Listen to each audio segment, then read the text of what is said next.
Good evening and welcome to Kindwyn's Coastal Read, and today I'm going to be reading to you from the Celtic Fairy Tales as collected by Joseph Jacobs, and the story I'm going to read today is called The Black Horse. Okay, so here we go. The Black Horse. Okay. Once there was a king, and he had 3 sons. And when the king died, they did not give a shade of anything to the youngest son, but an old white limping garron. If I get but this, quoth he, it seems that I had best go with this same.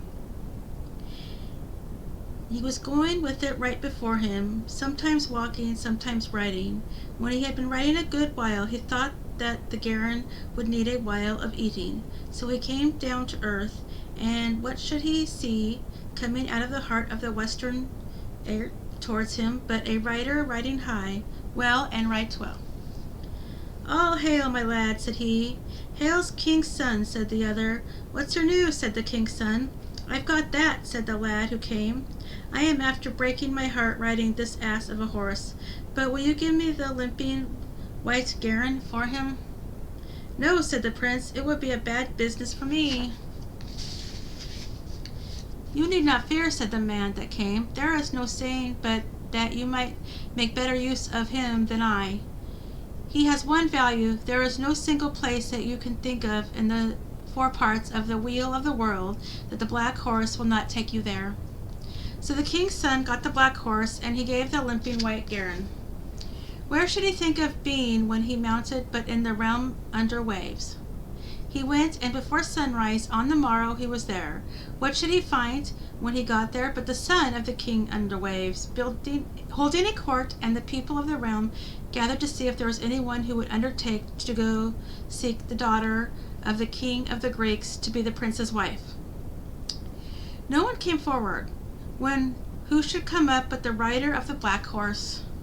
You, rider of the black horse, said the prince, I lay you under crosses and under spells to have the daughter of the king of the Greeks here before the sun rises tomorrow. He went out, and he reached the black horse, and leaned his elbow on his mane, and he heaved a sigh.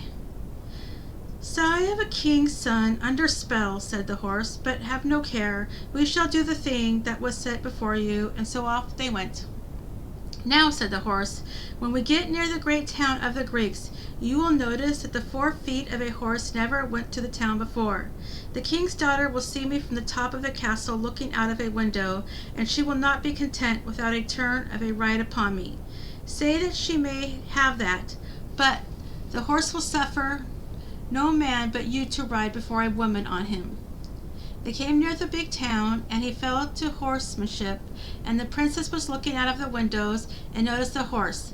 The horsemanship pleased her, and she came out just as the horse had come. Give me a ride on the horse, said she. You shall have that, said he, but the horse will let no man ride him before a woman but me. I have a horseman of my own, said she. If so, set him in front, said he. Before the horseman mounted at all, when he tried to get up, the horse lifted his legs and kicked him off. But anyway, here's a picture. I like pictures. Makes the story more fun. So, come then yourself and mount before me, said she. I won't leave the matter so. He mounted the horse, and she behind him, and before she glanced from her, she was nearer sky than earth. He was in a realm under waves with her before sunrise. You are come, said Prince Underwaves. I am come, said he. There you are, my hero, said the prince. You are the son of a king, but I am son of success. Anyhow, we shall have no delay or neglect now, but a wedding. Just gently, said the princess. Your wedding is so short a way off as you suppose, till I get the silver cup that my grandmother had at her wedding, and that my mother had as well. I will not marry, for I need to have it at my own wedding. You, rider of the black horse, said the prince Underwaves, I set you under spells and under crosses unless the silver cup is here before dawn tomorrow. Out he went and reached the horse and leaned his elbow on his mane, and he heaved a sigh. Sigh of a king's son under spell, said the horse. Mount, and you shall get the silver cup. The people of the realm are gathered about the king tonight, for he has missed his daughter, and when you get to the palace, go in and leave me without. They will have the cup there going round the company. Go in and sit in their midst. Say nothing, and seem to be as one of the people of the place. But when the cup comes round to you, take it under your oxter and come out to me with it, and we'll go. Away they went, and they got to Greece, and he went into the palace and did as the black horse bade. He took the cup, and he came out and mounted, and before sunrise he was in the realm under waves. You are come, said Prince Underwaves. I am come, said he. We had better get married now, said the prince to the Greek princess. Slowly and softly, said she, I will not marry till I get the silver ring that my grandmother and my mother wore when they were wedded. You, rider of the black horse, said the Prince Underwaves, do that. Let's have that ring here tomorrow at sunrise. The lad went to the black horse and put his elbow on his crest and told him how it was. There never was a matter set before me harder than this matter which has now been set in front of me, said the horse. But there is no help for it at any rate. Mount me.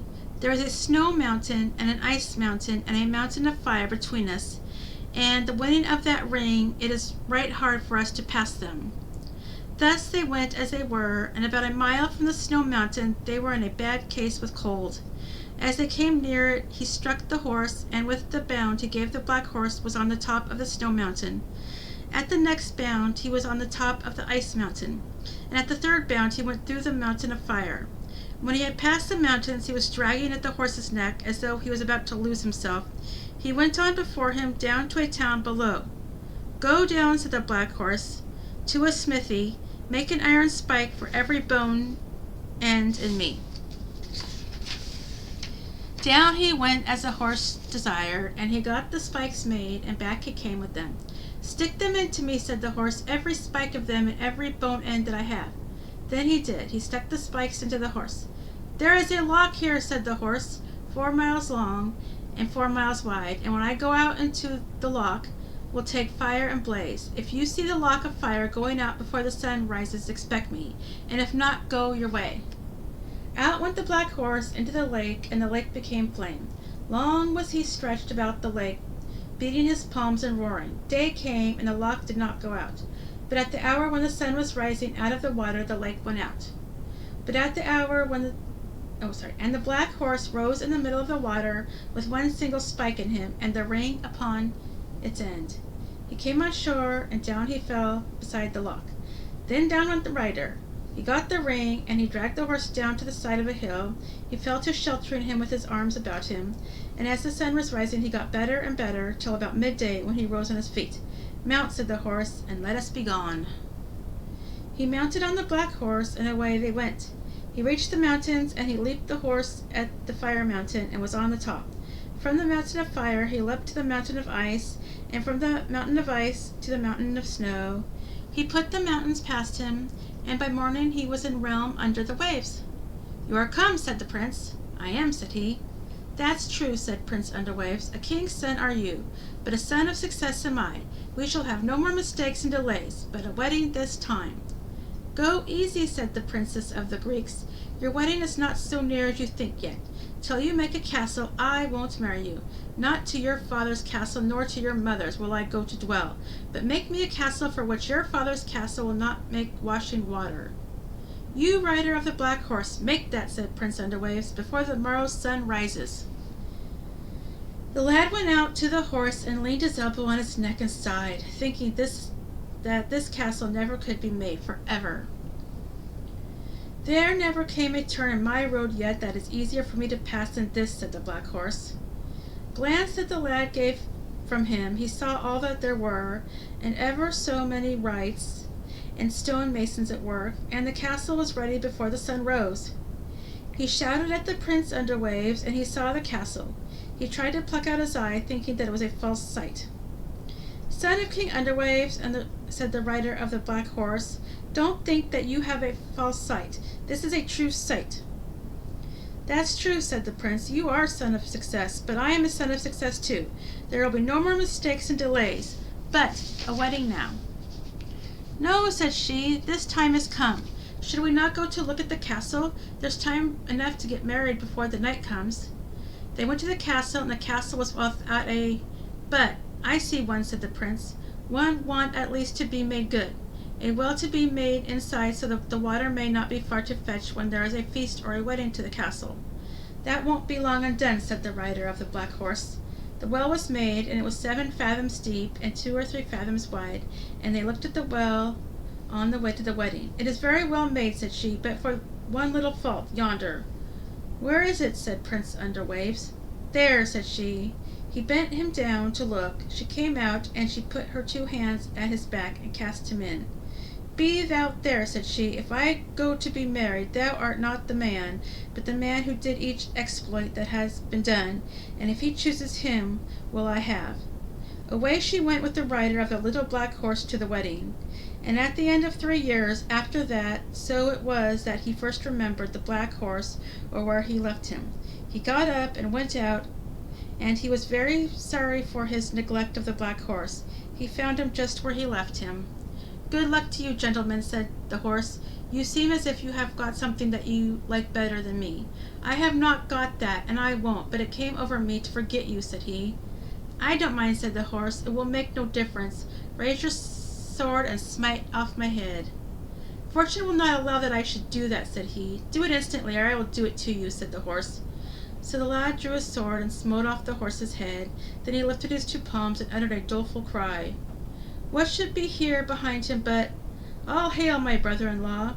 He looked behind him, and there was the finest man he ever set eyes upon. What set you weeping for the black horse? Said he. This, said the lad, that there never was born of man or beast a creature in this world that I was fonder of. Would you take me for him? Said the stranger. If I could think you the horse, I would, but if not, I would rather the horse, said the rider. I am the black horse, said the lad, and if I were not, how should you have all these things that you went to seek in my father's house? Since I went under spells, many a man have I ran at before you met me. They had but one word amongst them. They could not keep me, nor manage me, and they never kept me a couple of days. But when I fell in with you, you kept me till this time ran out. That was to come from the spells. And now you shall go home with me, and we will make a wedding in my father's house. And that is the story, the end. And that is the story of the black horse. And I hope you enjoyed the story. And if you like this video, you can click the like and subscribe button. And I will be back tomorrow with another video for you all.